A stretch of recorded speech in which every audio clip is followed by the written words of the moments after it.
I worked 45 years for my retirement. A stranger erased it in a single day. What would you do if everything you sacrificed for vanished before you even understood what was happening?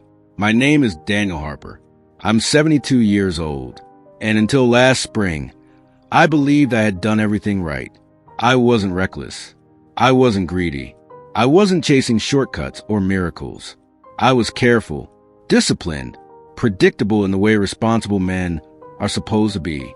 I worked through recessions, through company mergers, through nights when my back hurt so badly I slept sitting up in a chair just to make it to work the next morning. For 45 years, I did what I was told would protect me. Save consistently, invest conservatively, trust institutions, avoid risk. I missed vacations. I postponed surgeries. I drove the same car for 16 years.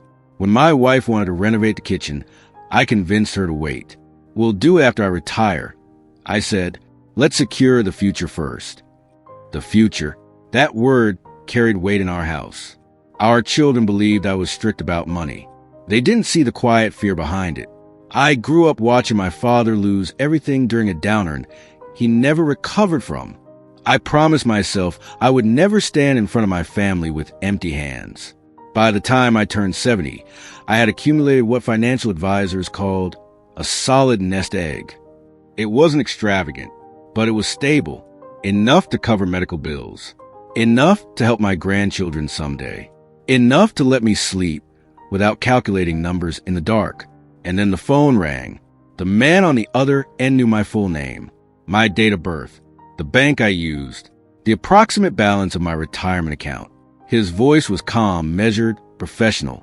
He said there had been suspicious activity, a pending transfer flagged by their fraud department. He spoke with urgency, but not panic, authority, not aggression. He told me I needed to act immediately to secure my funds. If I delayed, the transfer could finalize.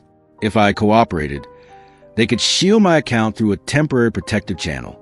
I hesitated. Just once. He reassured me, said this was standard procedure in high-value fraud attempts, said he was documenting the call, said time was critical. He never raised his voice, never pressured me in a way that felt obvious. He positioned himself as my ally. Within 30 minutes, following his instructions step by step, I authorized what he described as a secure transfer verification. Within hours, my life savings were gone. Not frozen, not pending, gone. When I logged back into my account that evening, the numbers that had defined 4.5 decades of restraint showed zero.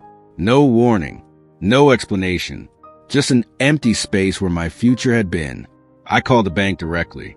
They had no record of fraud prevention calls, no emergency transfer channel, no internal verification process matching what I described. The woman on the line went silent for a moment before saying the word I still struggle to repeat. Scam. It didn't feel real. I wasn't impulsive. I wasn't naive. I wasn't lonely or cognitively impaired. I was educated, financially literate, cautious, and yet I had handed everything to someone whose name I never truly knew. The worst part wasn't the money. It was a moment I understood that 45 years of discipline could be dismantled in less than an hour by a voice that sounded trustworthy. And I hadn't told my family yet. I didn't tell anyone that night. I stayed at the kitchen table long after the call ended, staring at my phone as if the numbers might restore themselves if I waited long enough. I refreshed the banking app repeatedly. Each time the same empty balance appeared. Clean, final, unforgiving. My wife was in the living room, unaware that the foundation of our future had just collapsed. When she asked if everything was all right, I answered that it was. The lie came easily, not because I am dishonest, but because I believed I could repair the damage before it became permanent. I convinced myself that fraud departments existed for moments like this, that long-term clients were protected, that systems were built to correct errors. The next morning, I went to the bank in person. I explained the call, the urgency, the instructions I followed. I expected immediate intervention. Instead, I was met with procedure. Questions were asked calmly. Whether I had approved the transfer, whether I confirmed it on my device, whether anyone had physically coerced me. The answers were simple and devastating. Yes, yes, no, because I had authorized the transaction myself. The recovery process would be limited. That was the explanation. The language was careful, professional, detached. Forms were printed. Reports were filed. Information materials were handed to me about digital security and fraud awareness. I walked out of that building with paperwork in my hand and something heavy pressing against my chest.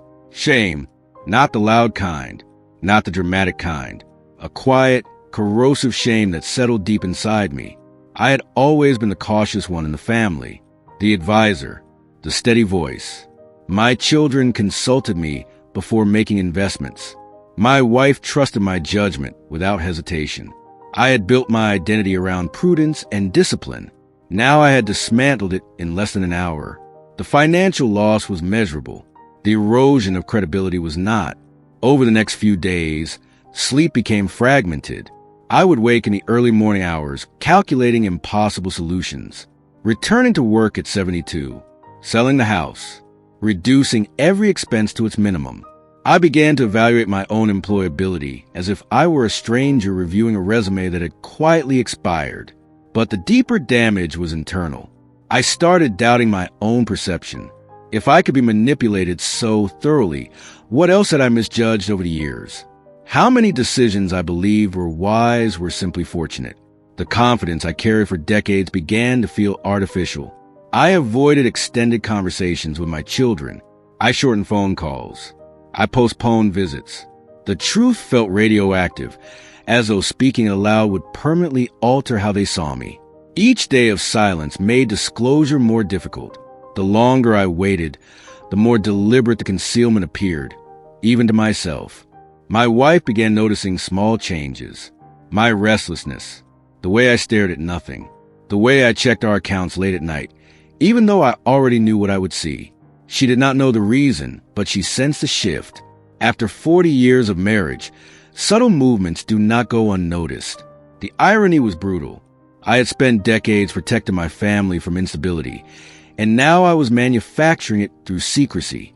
The money was gone. That fact had settled into reality, but something else had started to disappear as well. My certainty, my authority, the quiet assurance that I was still capable of safeguarding the people who depended on me. And I still had not told them. The silence began to change me before anyone else could see it. At first, I believed I was simply processing the shock. But within days, I noticed something more unsettling. I was no longer moving through my own house with the same certainty.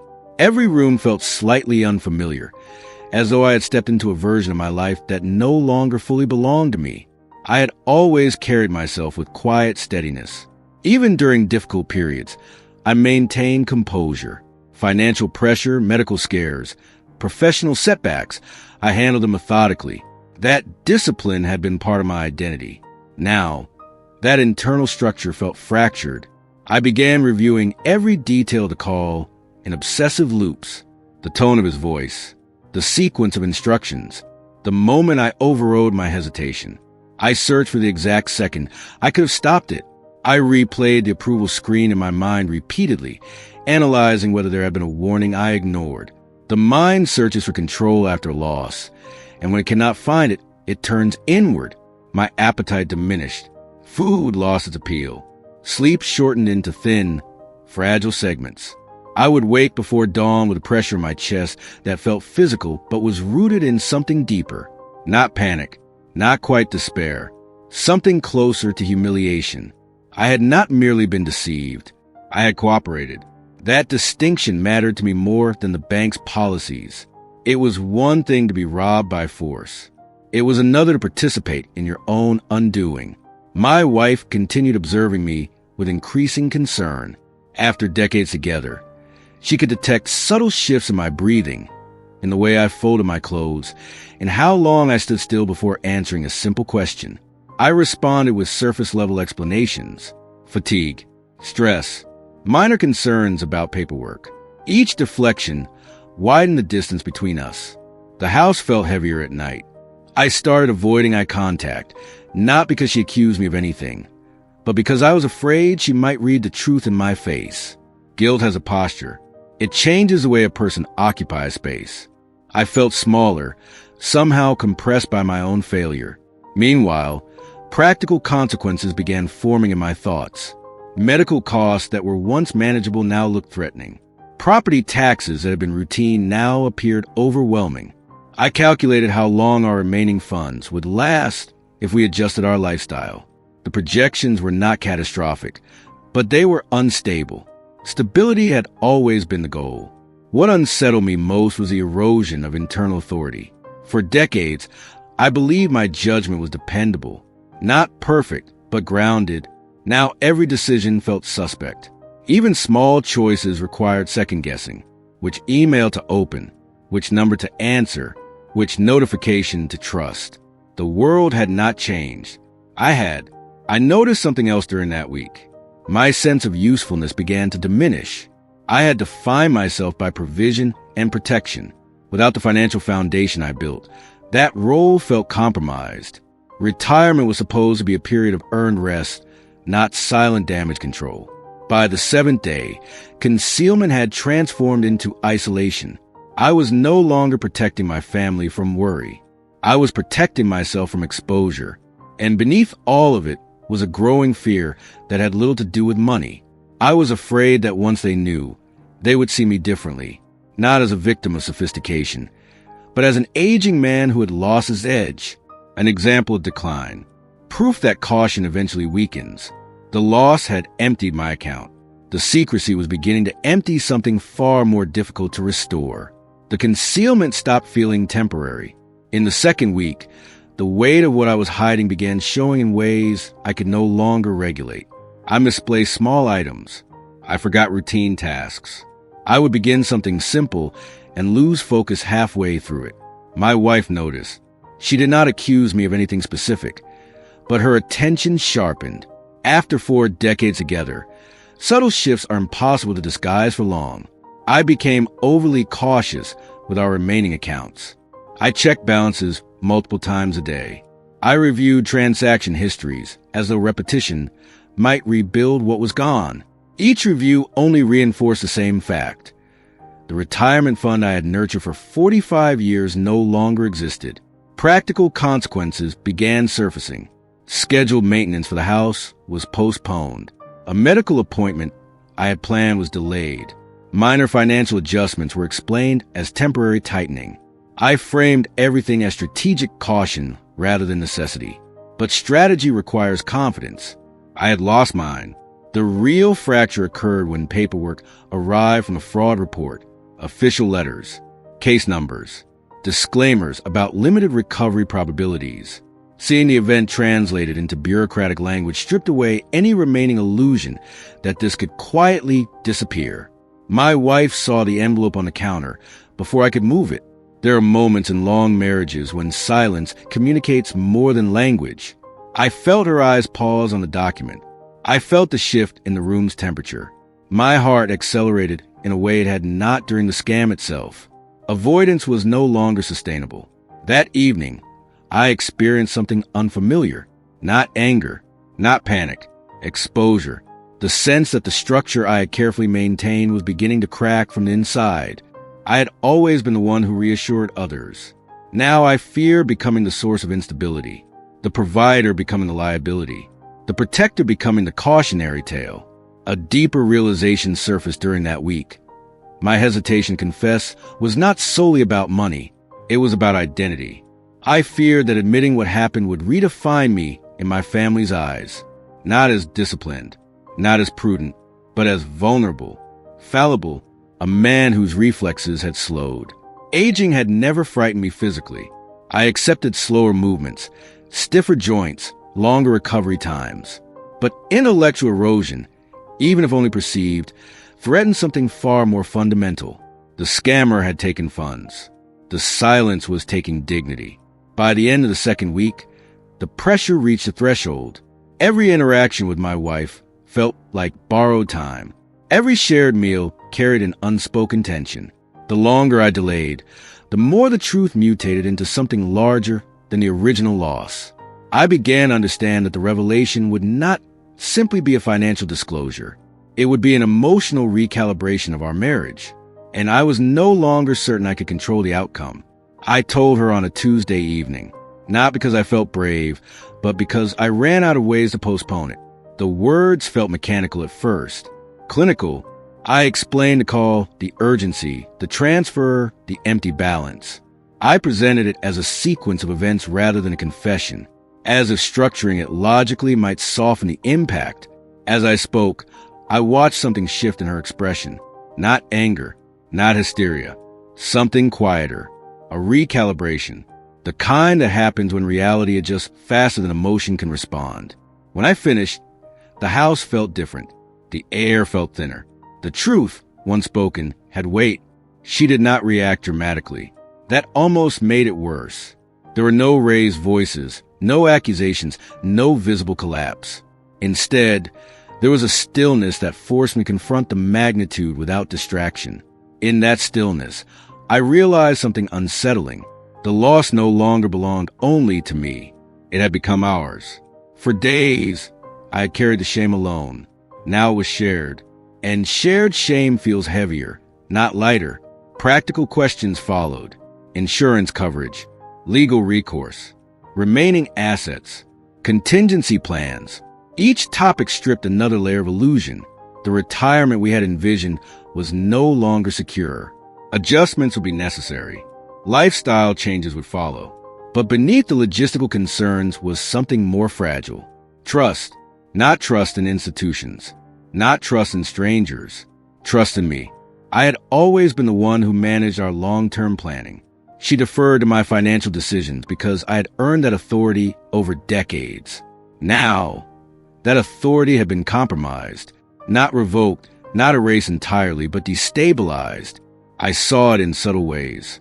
A longer pause before accepting my reassurance. A second look at documents I handed her. A careful tone when discussing future decisions. She never said I had failed her, but I felt it, and then something unexpected happened. Instead of anger, she expressed concern, not about the money, but about me, about how long I had been carrying this alone, about the sleepless nights, about the visible strain. That compassion cut deeper than blame would have, because it forced me to confront a truth I had avoided. I was not just grieving lost savings. I was grieving the version of myself I believed I was. A week later, I walked into the backyard and looked at the old oak tree near the fence. I had planted it the year we bought the house. It grew slowly, year after year, almost imperceptibly. Strong trunk, deep roots. It survived storms without bending. I had always thought of our retirement the same way. Gradual growth, invisible strength, resilience against unexpected weather. But storms do not ask permission. They do not care how long something took to build. Standing there, I understood that the tree was still standing. Our house was still standing. My marriage was still standing. But something inside me had fractured in a way that would not repair through time alone. I had built my life on the belief that discipline guarantees protection. Now I knew better. We told our children the following Sunday. Not because we wanted to, but because hiding it any longer would have turned a mistake into a deception. I explained everything carefully, trying to sound composed, factual, rational. I avoided emotional language. I focused on the mechanics of the fraud, the sophistication of the call, the procedural barriers to recovery. I framed it as a calculated manipulation rather than a lapse in judgment. But I could see the shift in their faces. Concern replaced ease. Their posture changed. Their questions became structured, protective. They began discussing safeguards, oversight, monitoring tools. They offered to help manage accounts moving forward. They suggested consolidating financial access. They were not accusing me of incompetence. They were responding to vulnerability. And that subtle distinction carried a sting I had not anticipated.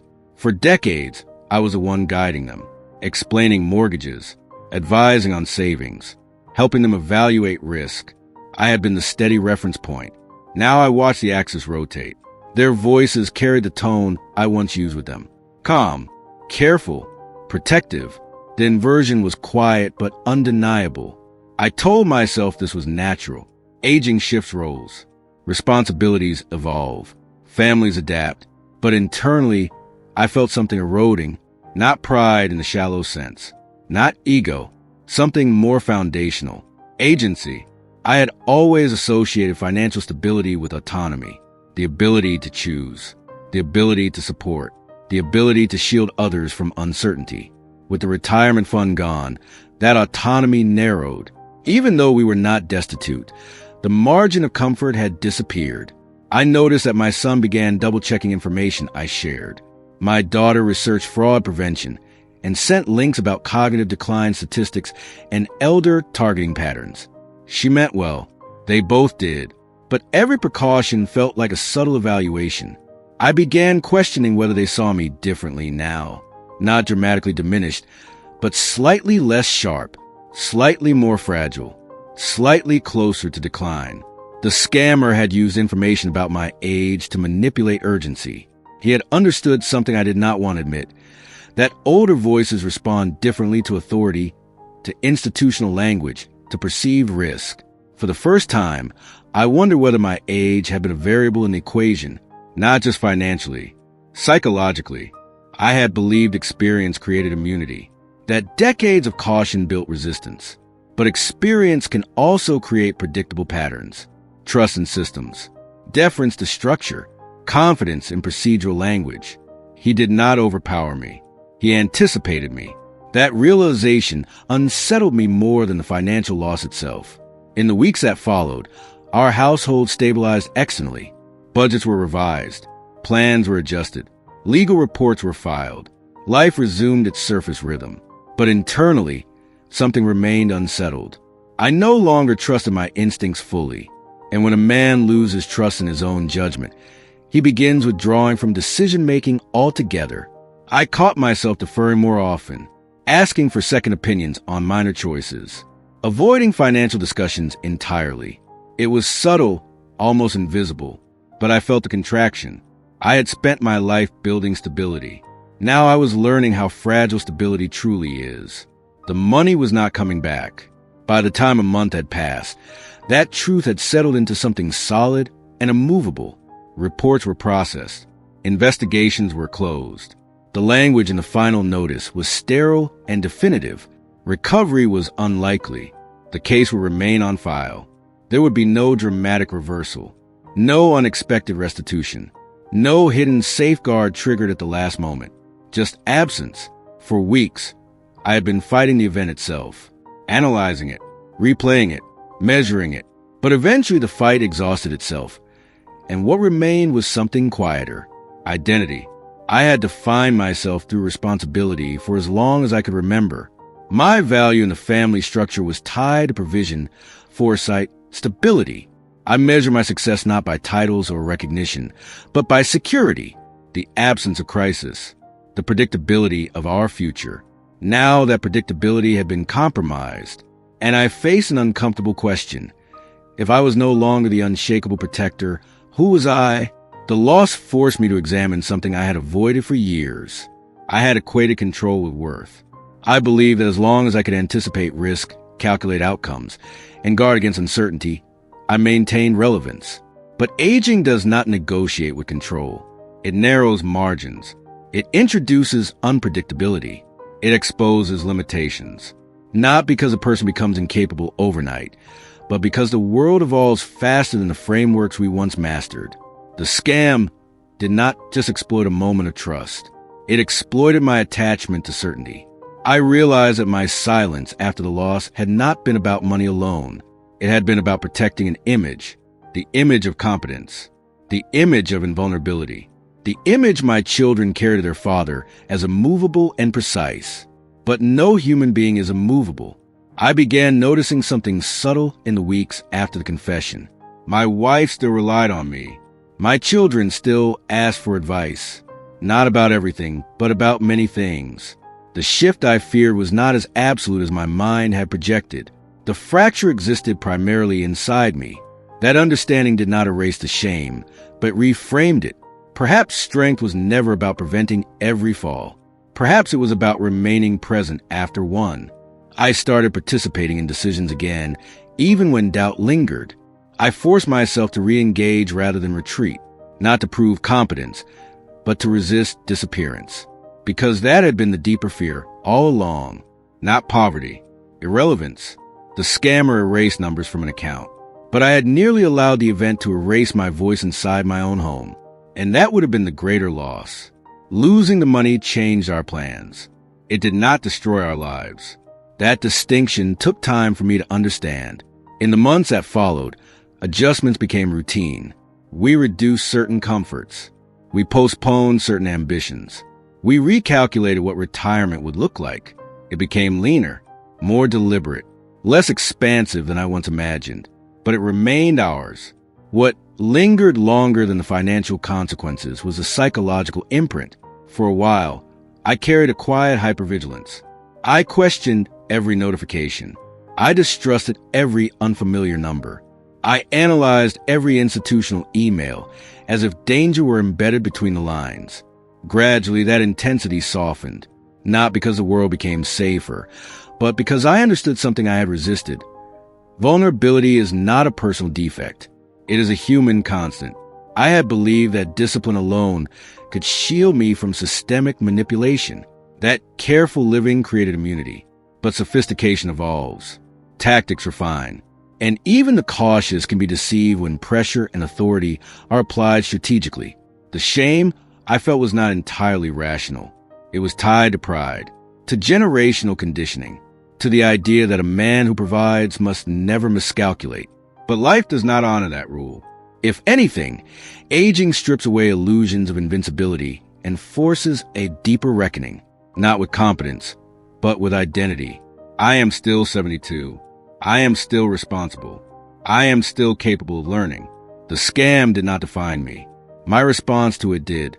I chose to speak about it openly, not because it is comfortable, but because silence protects the wrong people. Fraud thrives in secrecy. Shame isolates victims. And isolation makes repetition easier. If my experience unsettles you, let it also sharpen you. Ask questions. Verify independently. Slow down urgency. Institutions do not demand panic. Authority does not require haste. And if this story moved you, consider subscribing to Emotional Life Tales, Voices After 50, and activate notifications so you don't miss future journeys into memory, dignity, resilience, and the fragile strength that comes with growing older. These stories exist to remind us that survival is not always dramatic. Sometimes it is simply the decision to remain present after something tries to diminish you. I worked 45 years for my retirement.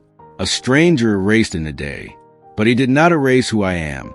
If you were in my place, would you have told your family immediately? Or would you have tried to carry the silence alone?